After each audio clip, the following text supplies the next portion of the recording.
Here you go. Here we go.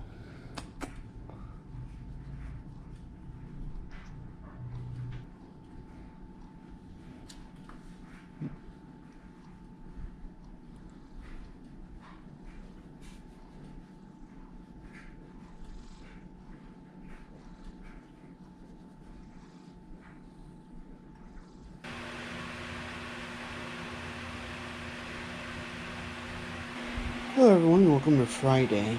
So, I was able to get rid of a GoPro or two that was collecting dust in my closet and got some trading credit for another GoPro model. The other reason I wanted to get this GoPro is because it has dual microphones on it, whereas the previous GoPros I've used has just one microphone, so it kind of sounded, don't really know how to describe it, but it just didn't have dual sound. Having no screen on the Hero 5 session was kind of irritated me, but at the time it was just like in my budget for that little cube of a camera. I mean, it was good quality video and everything, but not having an LCD screen to preview my stuff was actually kind of irritating me a little bit. But I mean, it's a good camera for what it is, but I mean, I still have that one actually, but I had an older Hero 4 session that was my old dash camera for my car, and that was in pretty beat up condition. Battery life was starting to go bad. Well, it was starting to go bad, but it was just really bad condition, and this is time for that thing to go, and now I got a camera that's better use. Now, battery life I have yet to test. This camera has a couple additional features that I'm not used to having in a camera. Well, not in a standalone camera, but this one actually has a GPS unit in the camera. So if I have it enabled, I can use this camera as a dash cam and then pull the GPS data on my phone and put it in the video, and it'll show me like where I went and actually tell me the speed of my travel. I mean, I haven't tested it yet, but when I have the GPS thing on, it actually drains the battery pretty quick, so I left it off for the most part if I'm not really using it that much. I haven't tested this camera too much yet, but so far, the quality seems to be a huge improvement over what I'm used to seeing. Unfortunately, it'll be a while before I can do 4K 60, which this camera can do. It's the highest this thing can go to is 4K 60 widescreen, but I don't have the computer to be able to process that, but it'll be nice to have that in the future though.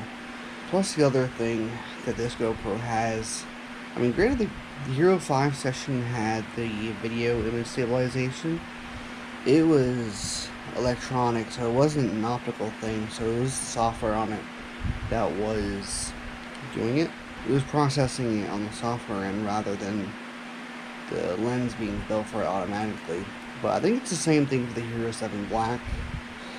But what the Hero 7 Black has that the session didn't have is this one has something called Hyper Smooth, which is what GoPro calls gimbal-like stabilization. So I actually painted around a little bit earlier, and it actually looks pretty neat. And there's a couple parts where the image looks a bit jumpy, like you can, like if you look close, you can see a little bit of shakiness, but overall, it's pretty smooth compared to normal electronic image stabilization. And on top of that, the GoPro also has more advanced Wi-Fi options. So it's like 2.4 gigahertz and a 5 gigahertz wireless network. And to put that in simple terms, 2.4 travels farther, but it has slower transfer speeds, whereas 5 gigahertz doesn't travel as far, but it has faster transfer speeds for phones. And since my phone has the frequencies necessary to connect to the Wi-Fi network, it actually transfers pretty quick to the phone. And then the cool thing as well is looking at the LCD screen on this thing, it actually tells me the battery percentage. The older GoPros that I've used usually has one or two different battery buttons on it. It'll, like the Hero 4 session had three little white bars. The Hero 5 session and the Hero 4 session had one long little battery indicator with one solid white color in it. So the more white color you had, the more full your battery was, or how fully charged it was. But with the Hero 7 Black, it actually tells you the percentage as well. Center of the little battery symbol is actually filled with green, so you know how much of a charge is there, and it turns red when it tells you it needs to be charged. So having that plus the charge percentage also helps. Plus being able to charge while filming as well. Just in case I could, and that's what that dual charger thing was for that I got.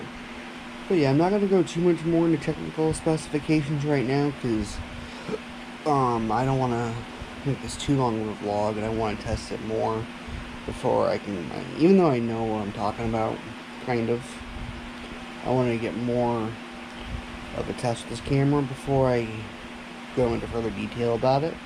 I don't know when I'll have the next vlog, but more than likely Monday or Tuesday. Aside from the last couple of days though, the good news is the hurricane didn't really hit us that hard. We just got a couple of winds here in Central Florida. There wasn't any damage here, no power outages, nothing like that. Although I heard it hit the Carolinas this morning and it hit pretty good. But anyways, I'm going to go ahead and end the vlog here, and hopefully I'll have another vlog soon. So, catch you later.